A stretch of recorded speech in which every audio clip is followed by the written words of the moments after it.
Salmo 107, versículo 8 dice: alaben la misericordia de Jehová y sus maravillas para con los hijos de los hombres. En las Escrituras vemos constantemente, especialmente en los Salmos, estos momentos de alabanza, de euforia, de donde se da gracia, donde se reconoce lo que el Señor ha hecho, donde se expresa la fe y al mismo tiempo la gratitud. En la Biblia, la fe y la gratitud siempre la encontramos yendo de la mano. Cuando creemos en Cristo, en su obra salvadora, nosotros que somos pecadores, necesitados de redención, es imposible, mis hermanos, no volverse al Señor en gratitud y alabanza, reconociendo lo que Él ha hecho por nosotros. Y esta fue una realidad, pero no es menos real, mis hermanos, que los inconversos suelen ser bastante ingratos con Dios. Y todo bien hecho por Dios a ellos, como dice la epístola a los Romanos en el capítulo 1, ni le dieron gracias, ni le reconocieron por todo lo que Dios se había hecho, por toda la creación en la cual Dios ha mostrado su poder y su divinidad y su gracia. Uno lee ahí en el capítulo 5 de Mateo que Dios hace salir el sol sobre buenos y sobre malos, sobre justos e injustos, hace caer la lluvia. Sin embargo, mis hermanos, podemos decir que aunque Dios muestra una gracia común para con todos los hombres poco le agradecen. Y al mismo tiempo es real, mis hermanos, que muchos cristianos, hijos de Dios, que han probado la bondad de Dios, se debilitan, pierden ese gozo de su salvación. Ya no vuelven a Dios con esa fe que tenían al principio y con ese corazón lleno de gratitud por la salvación que han recibido. Y dejan de darle gloria, la gloria de vida a su nombre. Y esa es una situación muy triste, mis hermanos. En el pasaje de hoy vamos a ver claramente estas realidades. Un pasaje que en el principio se pudiera pensar que está fuera de contexto, porque justo aparece en este momento. Pero no, el Señor viene hablándonos, mis hermanos, que aún con poca fe, en Él podemos realizar todo aquello que Él nos manda. Y que como siervos no deberíamos esperar ningún reconocimiento de nuestro Señor. Al contrario, nosotros, sus siervos, estamos para servirle a Él y no a nosotros mismos. Y este pasaje justo colocado después de esta parábola, mis hermanos, por inspiración del Espíritu Santo, para mostrarnos cómo debería ser nuestra fe en Dios y cómo deberíamos ser nosotros los agradecidos. No el que nos dé gracias a Él, sino nosotros deberíamos ser los que le demos gracias a Dios por tenerlo como Señor y el privilegio de poderle servir.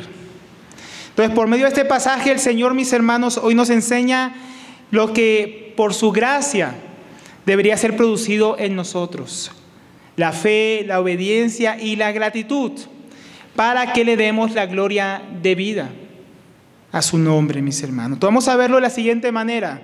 Primeramente, vamos a ver esa gracia del Señor. Ese Señor que vino al mundo a darnos de su gracia. Vamos a ver que esa gracia, como decíamos, debe producir fe en nosotros. Que su gracia debe producir obediencia. Que su gracia debe llevarnos a mostrarle gratitud. Y todo esto para que le demos la gloria de vida a su nombre. Entonces, ¿cómo Dios nos muestra su gracia? El primer punto: Dios vino al mundo, mis hermanos, en el Señor Jesucristo, para mostrarnos su gracia. ¿Y cómo lo vemos en este pasaje? Lo vemos en el énfasis que Lucas hace en la misión de nuestro Señor. Aquí por tercera vez Lucas va a mencionar que el Señor está de camino a Jerusalén. Lo va a hacer también más adelante, y esto es muy importante. En el capítulo 9, versículo 51, dice que cuando se había cumplido el tiempo de su ascensión, el Señor con determinación afirmó su rostro para ir a Jerusalén. Él sabía para qué había venido, él sabía cuál era su misión, y él iba camino a Jerusalén para cumplirla. En el capítulo 13, versículo 22 dice: pasaba Jesús por las ciudades y aldeas, enseñando mientras proseguía su camino a Jerusalén. Y ahora nos dice que aconteció que mientras iba de camino a Jerusalén, pasaba entre Samaria y Galilea, una zona limítrofe por la que él estaba pasando en camino a Jerusalén. Esto es importante porque esto cuando lo recalca la Biblia, las cosas es por algo, hermanos. No es porque sí. Aquí encontramos, mis hermanos, al Señor en todo este camino a Jerusalén, enseñando a sus discípulos, enseñando a los fariseos, reprendiéndolos también, enseñando a las multitudes que se congregaban para escucharlo, y lo encontramos también sanando enfermos y expulsando demonios. Pero el Señor, ¿por qué repite esto? Por inspiración del Espíritu Santo, porque Él no quiere que olvidemos su misión principal. ¿Para qué vino a este mundo? Pues nos recalca que Él iba camino a Jerusalén. ¿Para qué Él iba a Jerusalén? Él iba a Jerusalén, mis hermanos, a dar su vida por los pecadores. A hacer posible que por medio de este sacrificio la gracia de Dios nos alcanzara y pudiéramos recibir el perdón de nuestros pecados, la reconciliación con Dios, la vida de entre los muertos. Entonces Él iba camino a Jerusalén con este propósito: cumplir la voluntad del que lo envió, de poner su vida en sacrificio para rescate de muchos, para salvación, como dice Juan 3:16, que para esto envió Dios al mundo a su Hijo, amando al mundo de esta manera, para que todo el que cree en Él no se pierda, mas tenga vida eterna. Esa es la misión principal con la que el Señor vino, una misión de gracia, mis hermanos. Y esto es importante, y aquí nos empieza a hablar bastante el Señor, porque la principal falta de fe, mis hermanos, en la vida de muchas personas, en la vida de los que no, la vida de muchos tal vez de nosotros y muchos de los que están afuera en el mundo, es que no han comprendido realmente para qué vino el Señor. Por eso la Biblia en cada momento tiene que recordarnos para qué vino Cristo, ¿no? Porque el mundo cree que vino, mis hermanos, para que todo nos vaya bien. El mundo cree que vino para enseñarnos a ser mejores personas. Dicen que vino para hacernos ricos, felices, prósperos, y para que gocemos de este mundo y sus beneficios. Dicen que vino para que ya no suframos. Y todo esto es mentira, porque cuando nosotros experimentamos el sufrimiento, experimentamos la desdicha, la enfermedad, entonces empezamos a darnos cuenta que Jesús no vino para eso, hermanos. Jesús no vino. Jesús dijo: en el mundo van a tener aflicción. Entonces podemos tener una fe engañosa, porque no comprendemos realmente para qué vino el Señor. Todo esto son mentiras por las cuales muchos no creen. Y aún menos están agradecidos con el Señor, porque si todo lo que yo espero que el Señor me lo va a dar, no me lo da, ¿qué gratitud voy a mostrar realmente a Él? Porque han mentido a muchas personas. Les han dicho que el Señor viene a darles todo. O esperan que el Señor se los dé, o creen que merecen todo esto y mucho más. Y por eso tantos corazones resentidos y faltos de gratitud para con el Señor. Porque no saben para qué vino el Señor. Y acá dice: el Señor pasaba por entre Samaria y Galilea. Ahora, hoy en día el Señor no está pasando por Samaria y Galilea. Pero mis hermanos, el Señor vino. El Señor moró entre nosotros. Pero no vino para quedarse en este mundo. Él vino para morir en Jerusalén y para salvarnos. Él vino para la cruz del Calvario tomar nuestro lugar y recibir la ira de Dios en lugar nuestro. Y ahí Dios nos mostró su gracia. Es gracia, mis hermanos, porque solo el hecho que Jesús, el Hijo de Dios, se encarnara en este mundo, caminara entre nosotros, ya es bastante para mostrarnos la gracia y el amor que Dios tiene para con nosotros. Y esa gracia, de ese sacrificio, de esa entrega del Señor, debería producir ciertos frutos en la vida de nosotros. Entonces, eso nos lleva al segundo punto. ¿Qué debería producir su gracia? Su gracia debería producir fe. Fe verdadera, fe auténtica, versículo 12. Y al entrar en cierta aldea, le salieron al encuentro 10 hombres leprosos, que se pararon a distancia, se pararon de lejos. Entonces el Señor va llegando a una aldea, ¿no? En su camino, pasando entre Samaria y Galilea, su camino a Jerusalén. Y allí le salen al encuentro 10 hombres leprosos. Entonces, mis hermanos, la lepra fue una enfermedad de la piel. A veces se traduce como, a veces nosotros pensamos que la lepra a la que se refiere aquí es la famosa enfermedad de Hansen, que es como lo que nosotros conocemos como lepra, heridas que supuran, pedazos de la nariz que se le caen. Acá tal vez específicamente no se refiera a ese tipo de lepra, mis hermanos, porque la lepra que habla el Antiguo Testamento no era este tipo de lepra. Era una lepra que sí afectaba la piel, que sí hacía que la piel hasta se tornara blanca o rojiza, tuviera ciertas hinchazones, ciertas manchas. Acá no nos especifica qué tipo de lepra era la que ellos tenían, pero por el contexto más adelante podemos entender que era la lepra que los impurificaba ritualmente, los hacía impuros para participar de los sacrificios, para participar del templo, para vivir dentro de la ciudad. Las personas leprosas en aquel tiempo no podían vivir dentro de una ciudad amurallada, no podían estar dentro del campamento, tenían que vivir afuera del campamento, afuera de la aldea o ciudad. Ellos no podían estar entre los moradores. Aún a la sinagoga tenían un lugar especial para ellos, ellos no podían estar con el resto de las personas. Nadie quería estar cerca de ellos, nadie quería tocarlos. El Antiguo Testamento, ahí en el capítulo 13 y 14 de Levíticos, dice que ellos tenían que raparse la cabeza, tenían que vestir de cierta manera y tenían que andar gritando: soy inmundo, inmundo, para que nadie se acercara a ellos y también quedara impuro ritualmente. En la época del Señor Jesús era todavía más las leyes que habían puesto los religiosos. Las leyes rabínicas decían que con que un leproso entrara a una casa, todo quedaba contaminado. Si un leproso metía la cabeza en un lugar, todo quedaba contaminado. Si un leproso estaba a cierta distancia tuya, todo quedaba contaminado. Por eso estos leprosos no se podían acercar al Señor Jesús. Nadie quería que se les acerque, nadie quería ser como contaminado de manera ritual. Por esto, mis hermanos, pero esto, mis hermanos, no les impidió que ellos quisieran acercarse al Señor. Mantuvieron cierta distancia, pero ellos, mis hermanos, a pesar de su terrible condición, querían acercarse al Señor, mis hermanos. Así como nosotros, mis hermanos, a pesar de nuestros pecados, gracias que por su gracia pudimos acercarnos al Señor.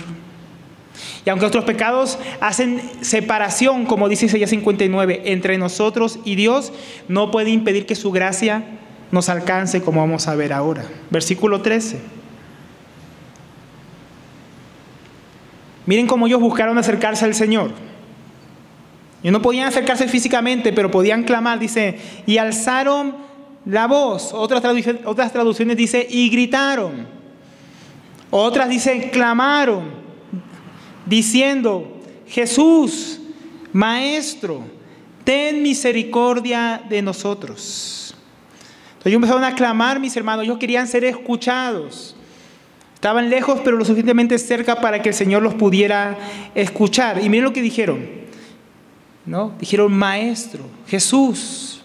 Entonces ellos estaban clamando, mis hermanos, para llamar la atención del Señor. Estaban gritando para que el Señor pudiera escucharlos y los pudiera socorrer. Entonces, primeramente vemos, mis hermanos, la actitud que ellos tuvieron de clamar al Señor.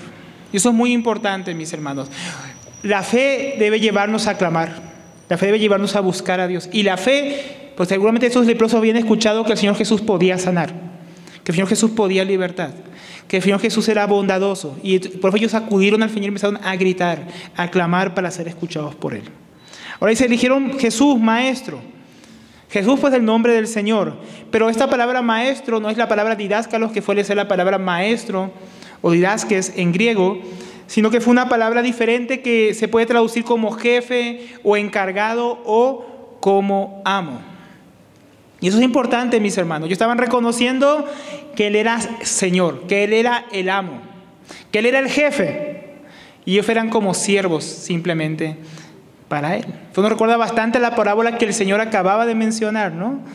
Cuando un siervo viene de servir en el campo, llega a su hogar, el Señor, ¿qué le dice el amo? Siéntate ahí, le sirve y le agradece, ¿no? Lo pone, sírveme la cena. Bueno, ellos reconocían, Él es el jefe, Él es el Señor y nosotros somos los siervos. E hicieron una petición, ¿no? Ellos sabían que Él era el amo, el Señor, y que no se merecían, pero podían clamar, podían pedir al Señor. ¿Y qué es lo que le dicen? Ten misericordia, apiádate, muestra compasión por nosotros. Ellos apelaban al Señor como amo y le pedían que mostrara compasión por ellos, que los socorriera, que tuviera misericordia. Y todo esto es bien importante, mis hermanos. La actitud de estos leprosos es una lección para todos nosotros. Ellos reconocían su condición primeramente, que eran impuros ritualmente y que no podían acercarse al Señor. Hermano, la fe reconoce su condición. La fe reconoce su necesidad. La fe no es presuntuosa. La fe es humilde, como la de estos leprosos. Ellos reconocían: no podemos acercarnos al Señor. Así como el publicano que oraba decía: Señor, ahí lejos, sin acercarse, agachando la cabeza, decía: Señor, sé propicio a mí. ¿Se acuerdan la parábola del publicano y del fariseo? El fariseo estaba ahí cerca, creía que podía acercarse a Dios por sus méritos, por sus obras. El publicano estaba lejos, pero con fe, diciendo: Señor, acércame tú a ti, acércame tú, apacigua tú la ira, que eso es propiciación. Apacigua tú, porque yo soy pecador. Entonces estos hombres reconocían con fe que eran ritualmente impuros y que no podían acercarse al Señor. Reconocían su condición, pero también reconocían que podían ser ayudados por el amo, por el Señor, por el jefe. Entonces ellos reconocían el lugar no solamente reconocían el lugar de ellos como impuros, también reconocían el lugar y la posición del Señor. Reconocían que Él es el amo, el jefe, el que tiene el poder para socorrerles, el que manda y podía mandar y ellos ser limpios, curados. Porque, hermanos, ellos no tenían, en aquel tiempo no había ninguna esperanza para un leproso. Pero ellos clamaron, no había otra esperanza. Y reconocían: tú, el que eres el Señor, el amo, eres la única esperanza que tenemos para ser sanados. Socórrenos. Y por último, también reconocían que el Señor es compasivo. Ellos apelaban a la compasión del Señor para ser ayudados. Todo esto, mis hermanos, es bastante tremendo. Hermanos, y nos recuerda algo muy importante: el día que el Señor nos salvó a nosotros. ¿Cómo fue, mis hermanos? El día que el Señor nos salvó, viendo nosotros nuestro pecado, viendo nuestra lepra espiritual, mis hermanos. Nuestra lepra de mentira, nuestra lepra de inmoralidad, nuestra lepra de orgullo, nuestra lepra de engaño y todo pecado que teníamos y que podemos imaginar. El día que clamamos con fe al Señor: ten compasión de nosotros, sálvanos. El día que acudimos a Jesús como la única esperanza que había para ser perdonados y reconciliados con Dios. Ese día, mis hermanos, ¿qué hizo el Señor? Nos salvó, nos perdonó. Entonces, mis hermanos, siendo ya salvos, deberíamos aún más clamar al Señor hoy, que ya somos sus hijos. ¿Cuánto más nosotros que hemos creído y que ya hemos probado que Él sí es bondadoso, que Él sí es el Señor?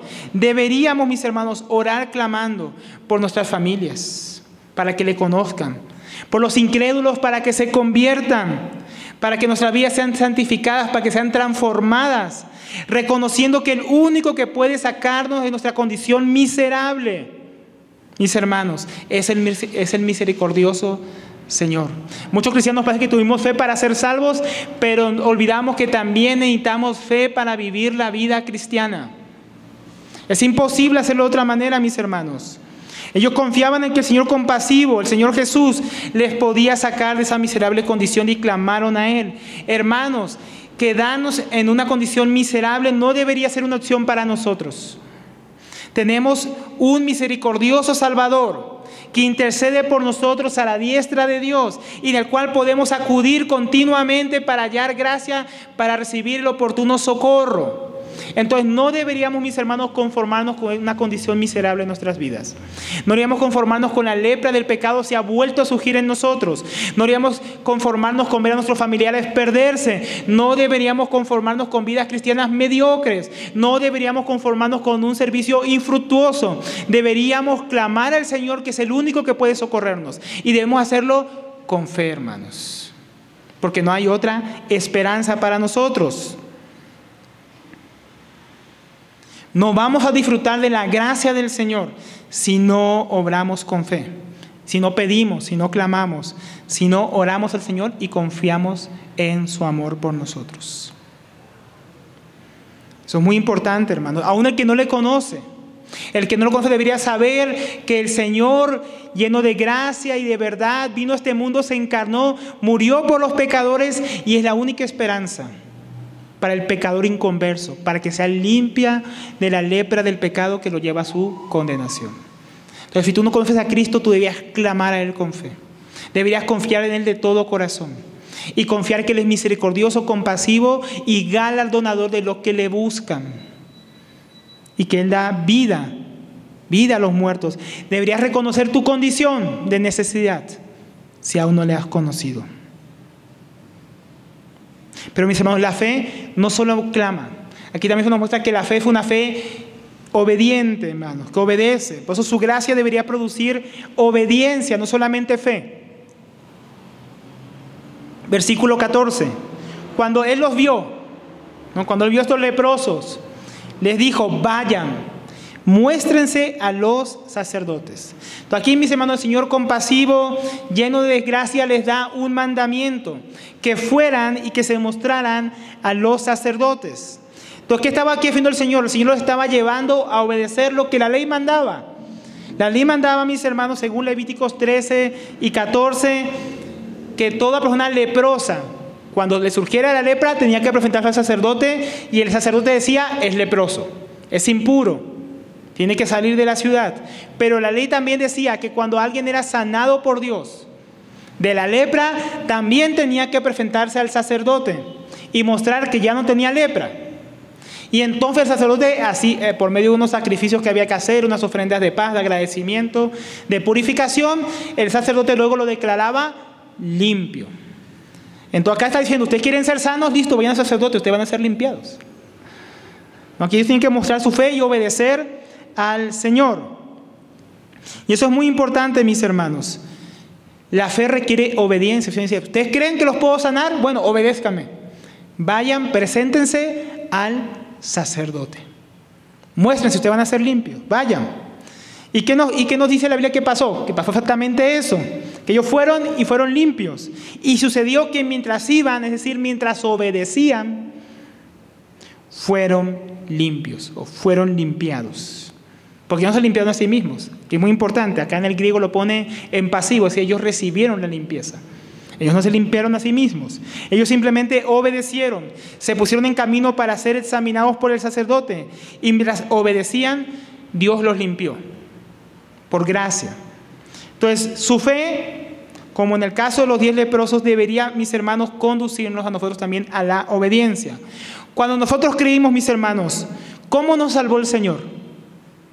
Cuando nos limpió de nuestros pecados, ¿cómo eso ocurrió? ¿Cómo se nos dio un nuevo corazón de carne cuando teníamos antes un corazón de piedra? ¿Cómo eso ocurrió? ¿No fue acaso por gracia? ¿O acaso nosotros lo hicimos por nosotros mismos? ¿No? Fue por gracia del Señor. ¿No fue acaso por medio de la fe y no de las obras? Cierto, pero no fue esa fe, mis hermanos, la que también nos llevó a obedecer al Señor, a creer en Él. También eso es cierto, mis hermanos. La fe y la obediencia están profundamente ligadas. En Romanos 1, versículo 5 se dice, por medio de quién, dice el apóstol Pablo, que recibió la gracia y el apostolado para promover la obediencia a la fe entre los gentiles por amor de su nombre. O sea que por gracia el apóstol Pablo fue hecho apóstol y recibió la comisión de ir a los gentiles como apóstol para predicarles el evangelio. ¿Pero para qué? Para promover por medio de la predicación del evangelio la obediencia a la fe. La obediencia a la fe. Mi amado, la obediencia nos lleva a la fe. Romanos 6, versículo 17. Pero gracias a Dios que aunque eran esclavos del pecado, han obedecido de corazón a aquella forma de doctrina a la cual fueron entregados. Y libertados del pecado, vinieron a ser siervos de la justicia. ¿Qué nos dice aquí Romanos 6? Que cómo fue nuestra salvación, que nosotros fuimos entregados, mis hermanos. ¿Pero cómo? Habiendo obedecido de corazón a aquella forma de doctrina. ¿A qué forma de doctrina se refiere el apóstol Pablo en Romanos capítulo 6? Al evangelio. Cuando el evangelio es predicado, el evangelio produce fe en todos los que escuchan. ¿Pero Dios va a creer por nosotros? No. El evangelio produce fe en el oyente, como dice Romanos capítulo 10, versículo 17. La fe viene por el oír y el oír la palabra de Dios. O sea que cuando la gente escucha el evangelio, viene la fe. ¿Pero qué deben hacer cuando reciben la fe? Obedecer a la fe, creer. La fe, el evangelio dice, cree en el Señor Jesucristo. Arrepiéntete de sus pecados, cree en el evangelio. ¿Y qué hay que hacer luego? Pues creer, obedecer. El evangelio dice arrepiéntete, ¿qué hay que hacer? Arrepentirse. El evangelio dice cree, ¿qué hay que hacer? Creer. O sea que el evangelio fue una demanda al pecador de que ponga su fe en Jesucristo. Por eso que vemos que en la salvación la obediencia y la fe van juntas. no separadas. Ahora, no es una obediencia a la ley, es una obediencia a la fe, al Evangelio, mis hermanos. Entonces, la fe y la justicia, y la obediencia siempre van juntas. Ahora, ¿qué nos dice aquí? Fueron limpios. Sucedió que mientras iban fueron limpios. Estos leprosos mostraron su fe, como decíamos ahora, obedeciendo lo que el Señor les mandó. Y por eso ellos recibieron la limpieza. El Señor estaba probando su fe. ¿Tienen suficiente fe para obedecerme? Ellos obedecieron, aunque aún no habían visto la limpieza. Hubiera sido más fácil que el Señor dijera como aquel leproso, que le dijo, Señor, si quieres puedes limpiarme. Y el Señor le dijo, queda limpio. Y al instante quedó limpio. Pero aquí el milagro fue diferente. Ustedes tienen que obedecer. Vayan. Ellos no habían visto nada, solo habían escuchado de milagros, no habían visto nada, pero tuvieron suficiente fe para clamar al Señor y ahora estaban demostrando esa fe, obedeciendo. Ahora nosotros decimos que creímos en el Señor y comenzamos a andar por fe en la dirección que su palabra nos ha venido señalando. No, cuando usted escucha la palabra de Dios en cada predicación, en cada enseñanza, cuando usted la lee, la palabra de Dios nos dice, obedece, camina, sigue. No es que creímos en el Señor Jesucristo y ahí acabó todo. La fe y la obediencia continúan y marcan toda la vida cristiana. Entonces la fe nos señalaba el arrepentimiento, la fe nos señala los medios de gracia como la oración, la lectura de la palabra, el congregarnos. Y por ella, mis hermanos, también comenzamos a experimentar el poder y la gracia de Dios transformándonos de una miseria con la que comenzamos el día que creímos a que nos va transformando de gloria en gloria, que nos va transformando en santidad, que nos va transformando en la imagen del Hijo de Dios, que nos va pasando de muerte a vida, del poder del pecado a la libertad de la justicia de Dios, a una vida llena de gracia, llena de perdón, llena de paz. Entonces, cuando nosotros caminamos, de que creímos a caminar en obediencia del Señor, nuestra vida ha venido siendo transformada en esa obediencia a su palabra. Entonces, es fe y obediencia. Nosotros, cuando creímos, nos contaron cómo es la vida cristiana, pero cuando empezamos a experimentarla, cuando comenzamos a creer, y esa fe fue acompañada de obediencia. Ahí es cuando empezamos a ver los resultados en nuestra vida, no antes. No, mis hermanos, nosotros creemos y obedecemos y empezamos a experimentar el poder y la gracia de Dios fluyendo en nosotros. Ahora, mis hermanos, si eso fue así cuando fuimos salvos, ¿cuánto es más cierto esto ahora que ya lo somos? ¿No? Porque, mis hermanos, podríamos preguntarnos, ¿por qué nosotros como cristianos muchas veces no vemos en nuestras vidas cumplidas las promesas de Dios? ¿Por qué muchas veces no vemos su poder? ¿Por qué, mis hermanos, hay todavía áreas en nuestra vida en las cuales estamos en derrota?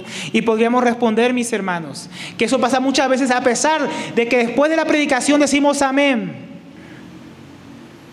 Esta semana, después de tremenda predicación que escuchamos el domingo, escuchamos tremendo problema que hubo el día siguiente, un lunes, con unos hermanos. Y decíamos, ¿pero acá fue donde escucharon la palabra? Un día después me acuerdo de estar predicando la palabra aquí y era tremenda palabra que yo no estaba hablando. Salgo del púlpito, voy a hablar con unos hermanos y no. Tremenda situación la que había, hermano. A veces podemos estar escuchando la palabra de Dios y decimos amén con fe, mis hermanos. Pero entonces, ¿por qué no se cumple en nosotros?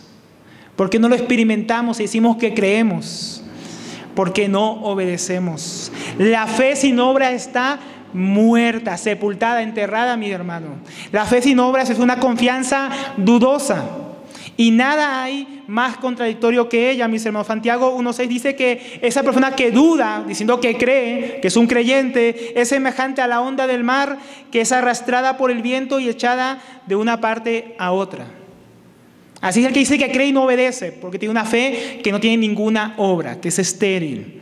La fe sin obediencia es engañosa, porque los demonios dicen que creen y tiemblan, pero creyendo ellos fueron desobedientes a Dios y no se mantuvieron fieles en el lugar que Dios les dio y ahora están destinados al fuego eterno, pero creen, pero no obedecen. Mis hermanos, es como el incrédulo al cual le predicas el evangelio y te dice, yo creo en Dios, pero a mi manera. ¿No? Yo oro en mi casa, no me congrego porque allá son todos hipócritas. Estando en el hospital en estos días, uno me decía eso. Yo no volví a ir a la iglesia porque todos son hipócritas. Allá las mujeres murmuraban una de las otras, se fijaban como otra van vestida. Y yo le dije, ¿y eso qué tiene que ver con Dios? Eso tiene que ver con la desobediencia a Dios, el pecado de otros. Entonces decimos que, muchos dicen que creen en Dios allá afuera, pero no están dispuestos a obedecerlo. Yo venía en el bus y encontré a alguien que había salido de la cárcel, que decía que creía en Dios, que Dios cambió su vida y que ya no iba a robar, ya no iba a hacer esto, y estaba trabajando honestamente. Y bueno, yo le compré el discurso, dije, voy a invitarlo a la iglesia después. Pero apenas se sentó atrás, empezó a hablar malas palabras y esto y lo otro, y pues me acaba de decir que cree en Dios, que por Dios ya dejó de robar, pero no dejó de blasfemar. Y pues dije, venga, acompáñeme a la iglesia. No, que yo tengo mucho que hacer. Fe, pero no hay obediencia. No hay búsqueda, es una fe que lo tiene engañado, porque es una fe falsa, una fe sin raíz, una fe sin fruto. Como la de Judas, que siendo seguidor del Señor, siendo apóstol de Jesucristo, terminó entregando al Señor por 30 monedas de plata, porque estaba dispuesto a escucharlo, pero no dispuesto a obedecerlo y seguirlo hasta el final con fe. Así es la fe de muchos hoy en día. Cuidado con esa fe, mis hermanos. Es una fe que no es sincera. Esa fe, mis hermanos, quiere creer para obtener los beneficios, pero no está dispuesta a obedecer al Señor que los concede. Esa fue una fe defectuosa. Una fe que no iba a llevar a nada bueno. Una fe que es mentira, hermanos. Una fe como la de Simón el Mago, que se bautizó y después estaba queriendo pagar por los dones del Señor. Cuidado con eso, mis hermanos. Si la fe por la cual fuimos salvos fue en obediencia al Evangelio, mucho más lo es la fe para vivir la vida cristiana. Mucho más tiene que ser obediente a la palabra de Dios, habiendo sido ya salvados por Él. Así que, hermano, hermana, ¿quiere ver el cambio en su vida? Obedezca la palabra. ¿Quieres ver el cambio en tu familia? Obedece la palabra de Dios. En la iglesia, en tu servicio a Dios, sé fiel a lo que Dios ha dicho. Porque si no, tu fe no va a llevarte a ningún cambio. Porque tu fe es una fe falsa, una fe engañosa. Cree y obedece para que Dios, mis hermanos, por su gracia actúe en tu vida. Por esa fe que se muestra en la obediencia. La Biblia dice que Abraham le creyó a Dios y le fue contado por justicia. Y luego Abraham le dijo, ¿crees en mí de verdad? Bueno, lleva a tu hijo y sacrifícamelo. ¿Y qué hizo Abraham? Fue y se lo llevó para sacrificarlo. Y Dios le dijo, ahora veo que tu fe en mí es cierta. ¿Dónde se vio? ¿En que él dijo, te creo, Señor, que me vas a dar un hijo? No, su fe se vio en que obedeció a Dios. A ese fue el sello de su fe, mis hermanos.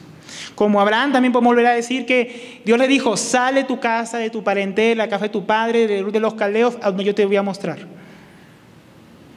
¿Y qué dijo Abraham? Sí, te creo, Señor, y se quedó en su casa. No, Abraham se levantó, hizo sus maletas y se fue con su esposa y sus siervos a un lugar que Dios le iba a mostrar, que Dios le dijo dónde era. O sea que en la Biblia siempre vemos que la fe lleva a la obediencia, hermanos. Entonces la gracia de Dios en nosotros tiene que producir una fe, pero una fe que es obediente. Si no, mis hermanos, no estamos entendiendo la gracia de Dios. Pero también su gracia tiene que llevarnos a mostrar gratitud a Dios, a tener un corazón lleno de gratitud. Versículo 15. Entonces uno de ellos, al ver que había sido sanado, se volvió glorificando a Dios en alta voz. Uno de los 10 leprosos, y podríamos decir que los 10 se dieron cuenta, pero uno solamente lo vio como algo importante. Vemos la palabra mirar. Ayer, el jueves lo veíamos en clase de griego con mis profesores. La palabra mirar no es lo mismo que ver. Todos ven, todos vemos, ¿no? Pero no todos miran. Mirar en el griego significa observar con atención. Tal vez los 10 vieron que estaban sanos, pero uno solo miró y entendió lo que eso significaba, hermanos. Uno solo miró y observó y entendió lo que Dios había hecho por él. Y dice que por eso volvió dando gloria a Dios. Es decir, que reconoció, él vio, él entendió que Dios es quien lo había sanado. Y aquí vemos, mis hermanos, cómo la gracia de Dios produjo en este hombre una actitud de gratitud. Pero que no se quedó simplemente en el corazón, ¿no? Entonces dice que vio. Y como decíamos, él no vio de cualquier manera. Él vio y él miró con fe. Y entendió lo que Dios había hecho por él. Los otros solo vieron, pero no miraron. Él miró y se dio cuenta que Jesús era realmente el autor de esta sanidad, de la cual le estaba dando gracias a Dios. Y también dice que fue otra cosa importante, que mirando, ¿no?, entendiendo, observando realmente, se volvió. Entonces, en lugar de proseguir su camino para ir con a los sacerdotes, para que examinaran, porque hermanos, ellos no podían, aunque fueran sanos, ellos no podían volver a integrarse en la sociedad hasta que el sacerdote los declaraba sanos ritualmente. Ellos tenían que hacer esos sacrificios, tenían que ir a Jerusalén, tenían que mostrarse a los sacerdotes para ser declarados sanos. Pero había algo en el corazón de esta persona, gratitud, por la cual decía: yo puedo ir y presentarme al sacerdote después, pero yo tengo que volver y dar gracias a Jesús por lo que ha hecho por mí ahora. Él le dio prioridad a darle gracias al Señor y se devolvió. Ahora, mis hermanos, no se devolvió de cualquier manera o se fue para cualquier lado que podía haber ido, tal vez a la familia. No, versículo 16. Se volvió y ¿qué hizo? Y cayó. También podríamos traducirlo: se postró su rostro a los pies de Jesús, dándole gracias. Y él era samaritano. Qué importante estos detalles. Primer detalle: se cayó, se postró sobre su rostro a los pies de Jesús. Esto que nos muestra primeramente la actitud de gratitud en su corazón, una actitud de sumisión, reconociendo que Él es el que lo había sanado. Segundo, dice que se postró dándole gracias. Solo Él había reconocido que el Señor Jesús lo había sanado. Los otros 9, al parecer, como dijimos, vieron que fueron sanados, pero continuaron su camino. A ellos solamente les importaba volver lo más rápido posible a su vida anterior, recuperar su vida normal. Es una muestra que tienen un corazón egoísta. Solo estaban pensando en sí mismos, en el beneficio que habían recibido, pero no había gratitud en el corazón de ellos para el Señor. Tal vez ellos pensaban que se merecían ser sanados. No sé, ¿quién nos lo dice? Pero sabemos que ellos no volvieron para dar gracias al Señor por su sanidad. Tercero, dice que él era un samaritano. Al parecer este grupo de leprosos era un grupo mixto, compuesto por judíos y por samaritanos. Igual era la frontera entre Galilea y Samaria. Es interesante que los judíos y los samaritanos normalmente no se juntarían, porque los samaritanos y los judíos no se llevaban bien. ¿No? Dice la Biblia que ellos no se trataban en el Evangelio de Juan capítulo 4. Y es más, habían ciudades donde vivían solamente samaritanos y ciudades donde vivían solamente judíos. Ellos ni siquiera se mezclaban viviendo en el mismo lugar. Pero aquí en su miseria, porque cuando estamos todos en la miseria, estamos todos en el mismo bolso. Acá se juntaron todos. Se han puesto, nadie nos quiere, pues juntémonos, ¿no? Samaritanos y judíos leprosos se juntaron y aún juntos fueron a acudir al Señor para pedirle ayuda, mis hermanos. Ahora, no dice cuál era la proporción de judíos y samaritanos en el grupo, cuántos eran de ellos judíos o cuántos eran samaritanos, pero fíjense, nos dice que un hombre de entre ellos se volvió para dar gloria a Dios, se postró a los pies del Señor y le dio gracias, y que ese hombre era un samaritano. ¿Saben a qué nos recuerda esto, mis hermanos? A Naamán. ¿Se acuerdan de Naamán? Naamán también era samaritano. No, Naamán era también extranjero, perdón. Naamán vivía y era parte de los enemigos de Dios. Y este Naamán, un general asirio de los enemigos de Dios, tuvo fe y vino a pedir ayuda a Eliseo, un profeta de Dios. ¿Y qué le dijo este profeta? Pues ve y obedece. Sumérgete 7 veces ahí en el Jordán y vas a ser limpio. ¿Y qué decía Naamán cuando se estaba yendo a su siervo? Dijo: no, este hombre diciéndome que me vaya a sumergir aquí cuando hay mejores ríos, mejores lugares, ahí donde yo vivo, como para venir a sumergirme aquí delante, en este río de los judíos. ¿Qué hay de especial aquí? Y su siervo le dijo: veniste hasta este hombre, creíste que él te puede sanar, ¿qué te cuesta obedecer? Y Naamán quiso, obedeció. Se sumergió 7 veces. ¿Y qué pasó cuando él obedeció? Fe y obediencia, fue limpio. ¿Y qué hizo Naamán? ¿Se volvió a su casa? No, volvió para agradecer. Y no solamente al profeta, porque él dijo: cuando yo vuelva voy a adorar al Dios verdadero. Solamente te pido que cuando yo esté allá adorando, al rey, si él se apoyara sobre mí y parecía como que yo estoy adorando a los ídolos, Dios me perdone. Porque él ahora tenía una fe en el Dios verdadero, tenía gratitud. Él no iba a volver a sus ídolos, él no iba a volver a su vida pasada. Él se quería volver a Dios, así como este leproso se quería volver y se volvió al Señor Jesucristo reconociéndolo, reconociendo su deidad, reconociendo su poder, reconociendo que Él lo había sanado. Ahora, mis hermanos, la gratitud también mostrada por este hombre, debería, mis hermanos, llevarnos a una profunda reflexión de cómo nosotros respondemos a la gracia de Dios.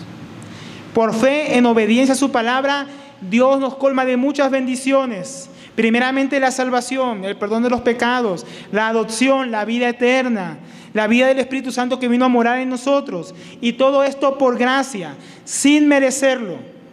Todo gracias al sacrificio de nuestro Salvador que tuvo que derramar su sangre en la cruz. Y sin embargo, mis hermanos, ¿cuántas veces nuestra actitud es como la de los otros 9?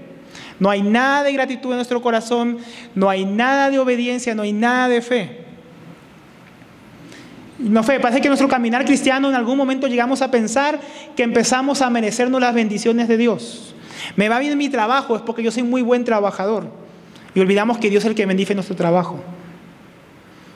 Tal vez en tu familia las cosas están yendo muy bien, en la educación de tus hijos, el Señor está prosperando, el Señor te está ayudando en tu familia, la gente se está convirtiendo y tal vez corres el peligro de pensar que es por tu causa.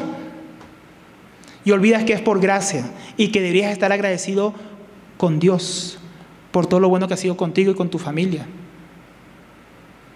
Tal vez en nuestro servicio cristiano en algún momento comenzamos a pensar que Dios prospera el ministerio porque soy yo.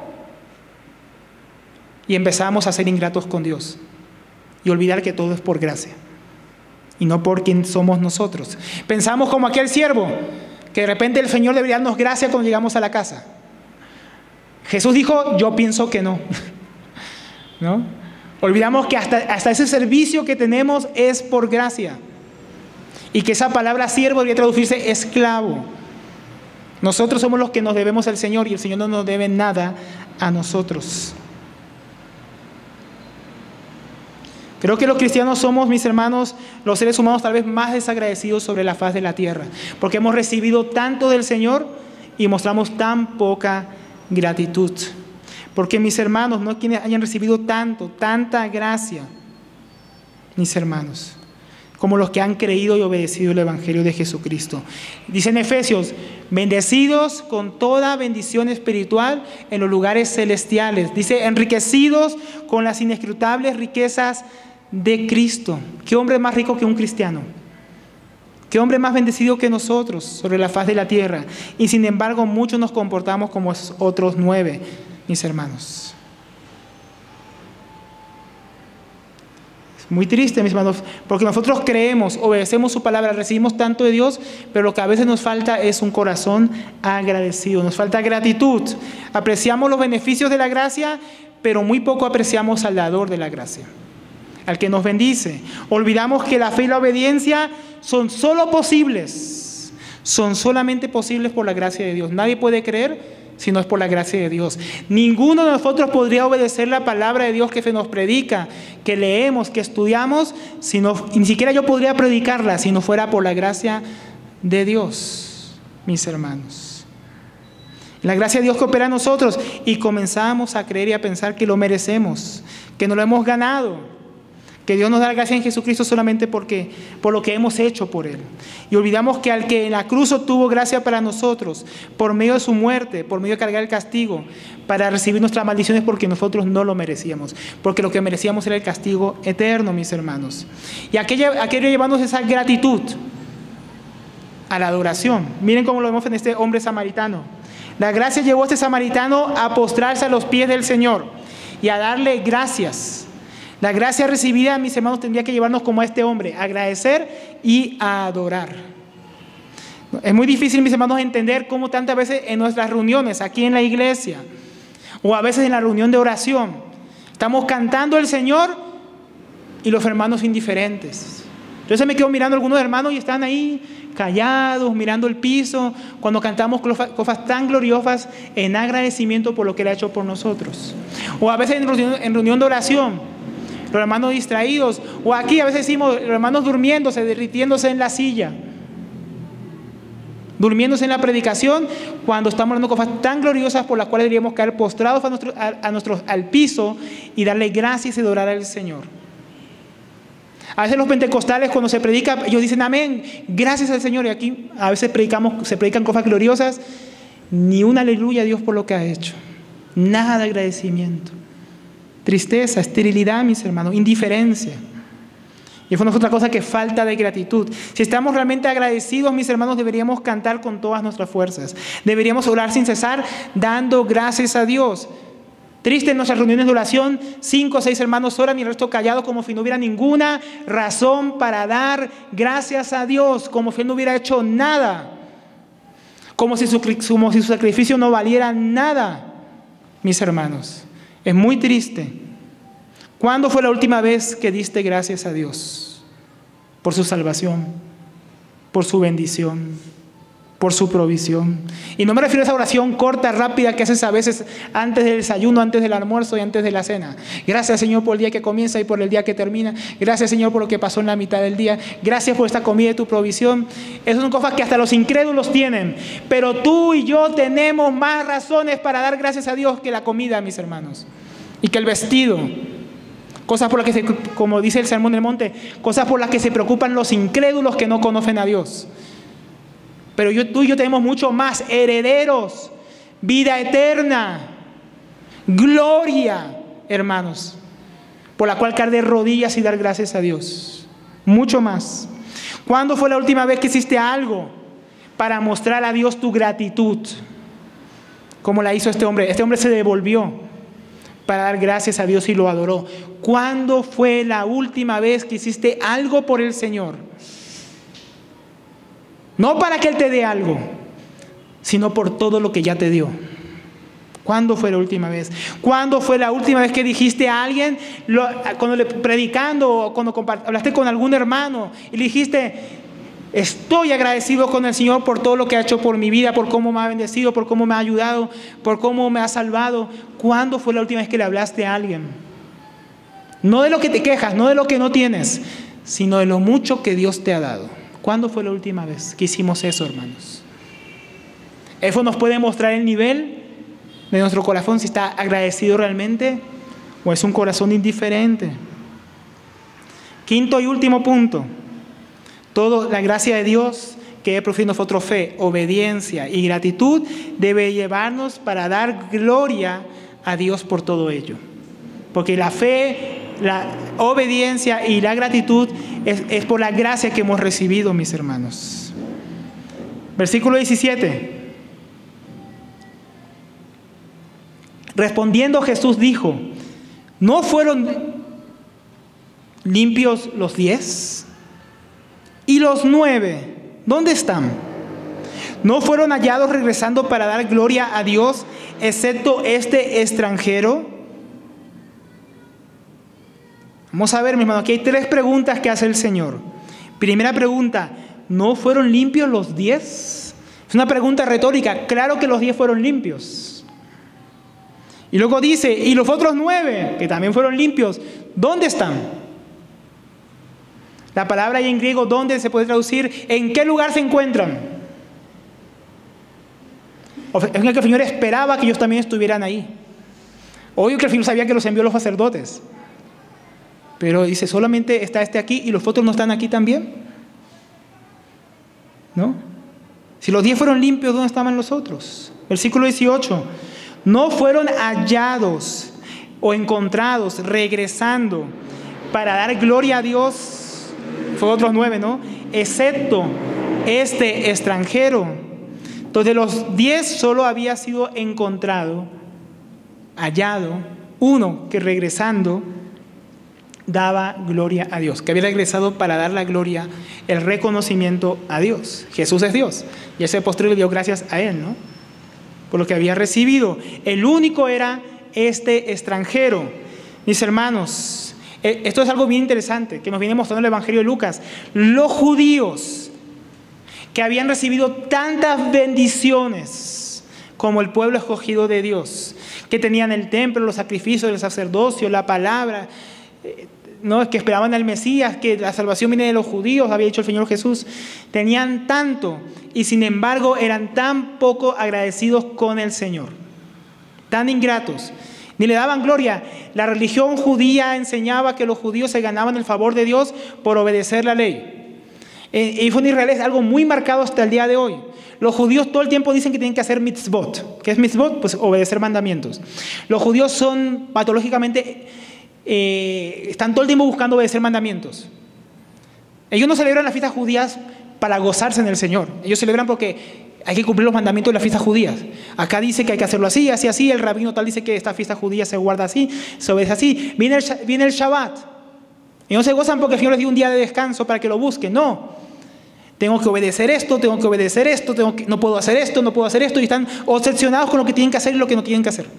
A tal punto que ellos dicen, yo me estoy ganando mi salvación, yo me estoy ganando el favor de Dios. Porque miren cuántas mitzvot, cuántos preceptos cumplo.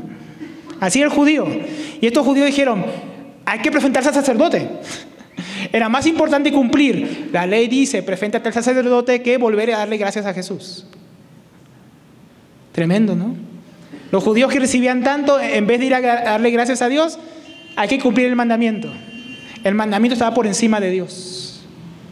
Ellos no veían en los mandamientos una forma de mostrar gracias a Dios. No veían en la palabra de Dios una forma de mostrar su gratitud a Dios. Ellos miraban, hay que cumplir los mandamientos y ya. Y darle gloria a Dios, no, eso es otra cosa. Hay que cumplir los mandamientos. ¿Cuántos cristianos no son así? Que en lugar de darle la gloria a Dios, están obsesionados con lo que tienen que hacer. Porque están pensando en ¿quién? En ellos mismos. ¿No? En ganarse el favor de Dios, en ganarse el amor de Dios. En que para ser buen cristiano tengo que hacer esto. Y otra vez, no estamos diciendo que hay que desobedecer. Acabamos de predicar que la fe va con la obediencia. Pero la fe va con la obediencia porque reconoce la gracia de Dios, agradece a Dios y le da la gloria a Dios.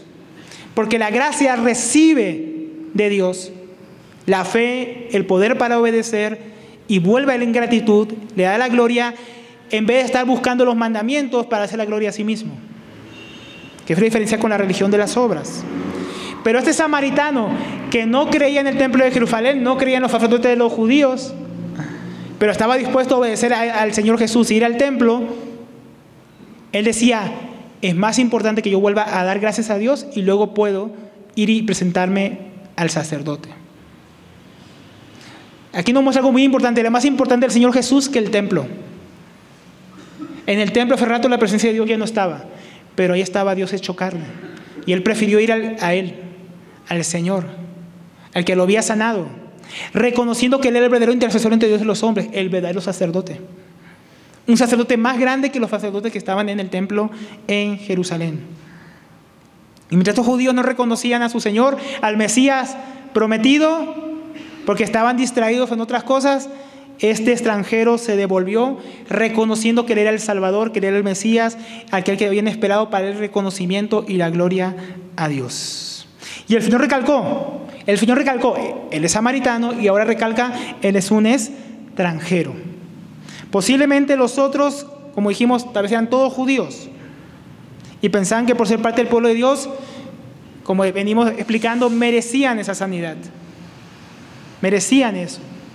El samaritano reconoció que fue por gracia y agradeció al Señor Jesús y dio la gloria a Dios, no a su propia ascendencia. No dijo yo por ser samaritano nada, no al grupo al que pertenecía.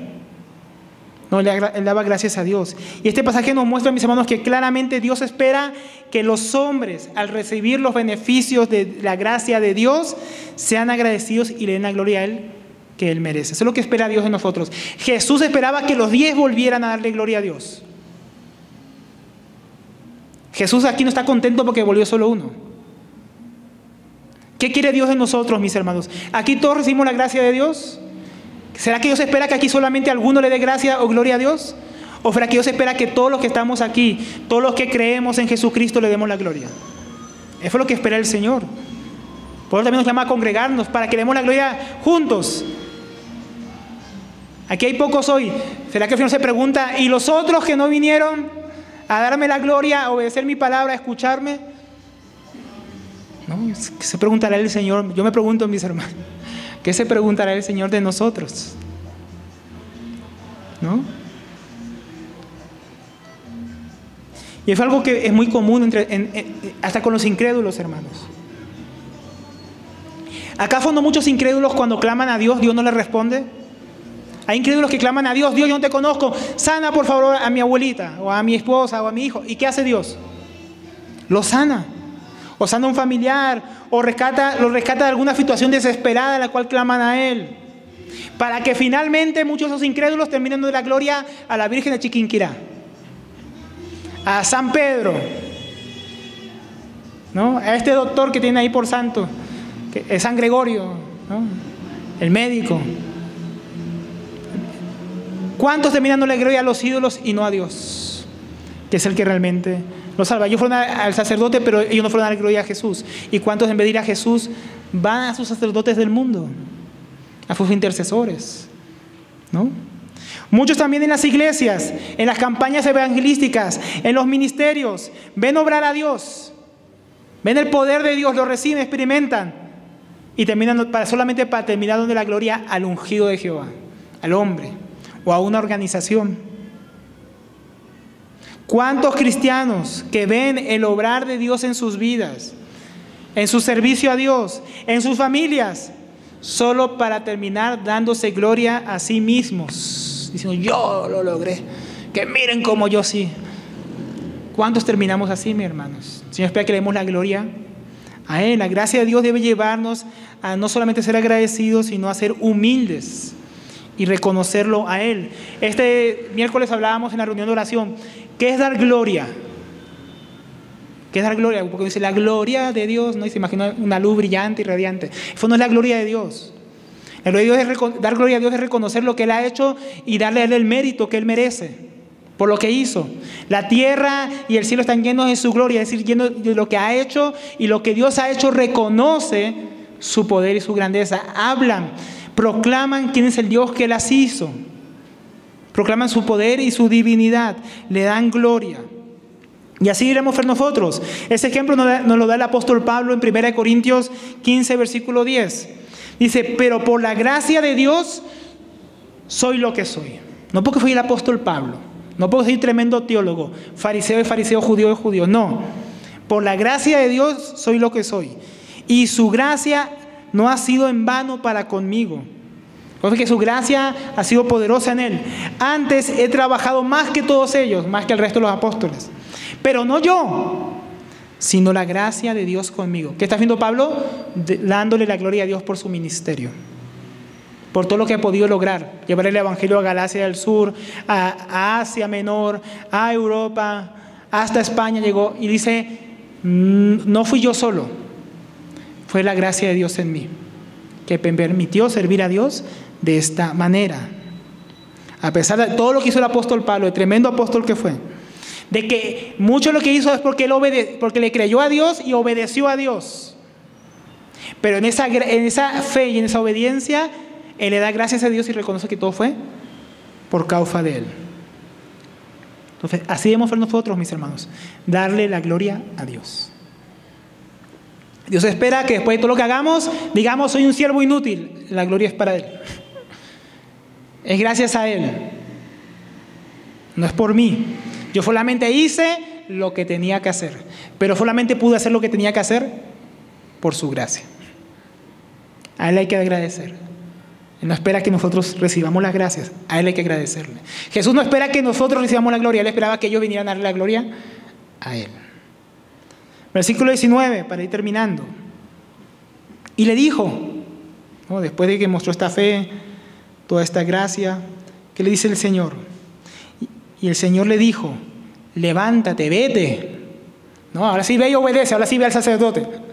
Ahora sí que reconociste, me agradeciste, pero tienes que obedecer. Ve, cumple lo que te he mandado. El Señor lo manda a obedecer. Dar la gloria a Dios y gracias al Señor Jesucristo. Muy bien, pero ahora debes obedecer al Señor, ve al sacerdote. Y luego le dice, pero le dice algo más, que aquí está lo importante: tu fe te ha salvado. Aquí la palabra salvado, sozo en griego, es diferente a las otras dos palabras que están antes, que fueron limpios y se dio cuenta que había sido sanado. Esas dos palabras son diferentes a esta palabra en griego. Esta palabra es salvación. Aquí ocurrió algo más que una sanidad física, más que una limpieza ritual. salvación, vida eterna. Este hombre tuvo mucho más de lo que él había pedido al principio y por lo cual había clamado. Él cambió por algo externo, su piel que se le pudría, que se le dañaba, que no le permitía estar en sociedad. Pero su fe fue más allá, su fe fue una fe obediente y su corazón fue un corazón agradecido, que reconocía y daba la gloria a Dios. Y esa fe más profunda que la de los otros 9. Una fe, mis hermanos, que no solamente estaba enfocada en un beneficio externo, recibió un regalo eterno, salvación. Una fe que alcanzó la salvación que los otros 9 no alcanzaron. Aquí nos muestra que hay algo más importante que recibir cosas a través de la fe. Y es la salvación que ya recibimos por medio de la fe. Eso es más importante que recibir cosas, que recibir sanidades, que recibir carros, que recibir prosperidad. Que cualquier cosa que pudiéramos pedir, ya tenemos lo más importante para dar gloria a Dios, que nos ha salvado. La fe de los otros 9 apenas fue suficiente para obedecer, lo cual no es malo, al Señor, como un maestro, que un maestro, amo, un Señor, un profeta. Pero la fe de este hombre lo llevó a recibir al Señor no como otro Señor más, sino como un Salvador. Como alguien que no solamente podía limpiarlo de su lepra, sino también de sus pecados. Él vio más, como decíamos, él vio más allá del resto. Él lo vio más allá del resto por la fe. Y no solo recibió sanidad, sino salvación. Recibió por la fe lo más importante. Y muchos por la fe, mis hermanos, hoy en día solo quieren casa, dinero, cosas. Pocos por la fe alcanzan cosas mejores como la salvación, la santificación, un servicio fructífero y el avance del reino de Dios. Pocos por la fe, mis hermanos, alcanzan todo eso. Muchos por la fe hoy en día alcanzan sanidad física en las reuniones, en las campañas evangelísticas, pero pocos son los que se salvan. Pocos reciben la vida eterna. Tristemente, mis hermanos. ¿Cómo está nuestra fe? ¿Qué está buscando alcanzar? ¿Hasta dónde llega nuestra fe, mis hermanos? ¿Nuestra fe busca las cosas mejores o busca solamente cosas superficiales? La fe de este hombre alcanzó algo mucho mejor.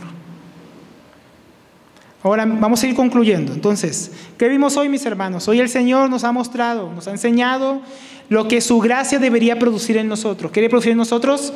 Fe, obediencia y gratitud para que le demos la gloria a Dios. En estas 3 cosas no vamos a dar gloria a Dios.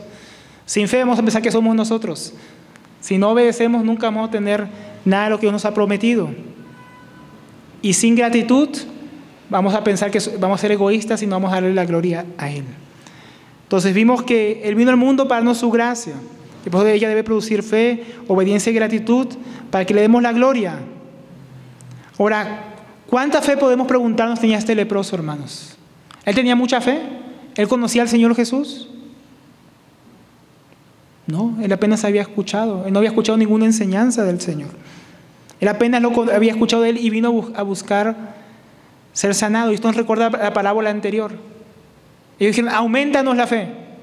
Si tuviera fe como un grano de mostaza. Él tuvo poca fe, pero tuvo más fe que el resto. Y con esa poca fe, él recibió salvación. Poca fe, pero suficiente para ser salvo. Poca fe, pero obediente y llena de gratitud. Una fe que lo llevaba a ver quién era realmente el Señor y que Él simplemente era un siervo que se postró a sus pies para darle gracias por lo que había recibido. ¿Se acuerdan, mis hermanos? La semana pasada, aumentanos la fe. Este hombre con poca fe, mis hermanos, estaba siendo observado por los discípulos que habían escuchado esa parábola. ¿Cuánto más los discípulos y cuánto más nosotros que ya hemos visto y hemos recibido mucho más de lo que vio ese samaritano, hermanos? Mucho más. Vida eterna, el Espíritu Santo que mora en nosotros, grandes promesas que ya se han cumplido muchas de nuestras vidas. ¿Cuánto más hemos recibido para creer mucho más que ese samaritano? ¿Cuánta más fe deberíamos tener nosotros? El Señor también les dijo la semana pasada, vimos, cuando hagan todo lo que tienen que hacer, digan, siervos inútiles somos. La gloria es del Señor, no nuestra. Hicimos lo que teníamos que hacer, pero solo por la gracia de Dios, solo por su gloria. Pero acá hay algo también muy importante, hermanos. Estos 9 leprosos, ¿qué hicieron? Ellos obedecieron. ¿Qué hicieron? Solo lo que tenían que hacer. Y fueron inútiles. No pudieron recibir la salvación. ¿Se dan cuenta? A mí me parece bien tremendo eso. Ellos también obedecieron. pero fueron inútiles para dar la gloria a Dios. Este hombre creyó y al final también hizo lo que se esperaba. ¿Qué esperaba el Señor Jesús? Quien era darle gloria. No era un siervo menos inútil, pero recibió algo mucho mayor, porque su obediencia fue más lejos que solamente hacer lo que Jesús le había ordenado, que era ir y presentarse al sacerdote. Entonces nos muestra que nosotros deberíamos hacer mucho más, mis hermanos. Hermanos, por la fe podemos obedecer, pero la gratitud nos lleva a dar mucho más al Señor, mis hermanos, y a recibir mucho más de Él. Entonces somos siervos inútiles, que hacemos todo por gracia, pero si somos siervos inútiles y agradecidos, vamos a recibir mucho más que si solamente somos siervos inútiles y obedientes. Entonces seamos siervos inútiles y agradecidos, hermanos. Dios nos muestra su gracia, mis hermanos, todos los días. Todos los días tenemos al abrir nuestros ojos para ver lo mucho que Dios ha hecho. La pregunta es, ¿estamos viendo o estamos mirando? Para reconocer todo lo que Dios ha hecho y darle la gloria de vida. Que el Señor nos ayude, mis hermanos, que nuestros ojos sean abiertos, que podamos ver cuánta gracia inmerecida ya tenemos en Jesucristo. Y eso nos lleva a tener más fe, una fe que obedezca, una fe obediente y llena de gratitud que le dé a Él la gloria. Que el Señor nos ayude. Padre, gracias por tu palabra. Gracias por tu palabra, Señor. Gracias por la fe, Señor, que tu palabra produce en nosotros. Gracias por la capacidad que nos permites de obedecer esa palabra de gracia, Señor. Dice a la gloria en esta noche, Señor, por todo lo que nos has dado, por todo lo que has hecho, Señor, en nuestras vidas. Permítenos, Señor, que por tu gracia nuestros corazones abunden en gratitud hacia ti, Señor. Que no cesemos nunca de darte gracias por los hermanos, por tu iglesia, por tu salvación, por nuestras familias, por tu misericordia para con nosotros. Porque nosotros éramos esos leprosos y tú nos sanaste, Señor. Tú nos limpiaste, tú nos perdonaste. Que nosotros podamos postrarnos a tus pies y adorarte, Señor. Y darte la gloria de vida a tu gracia. En el nombre de Cristo Jesús. Amén.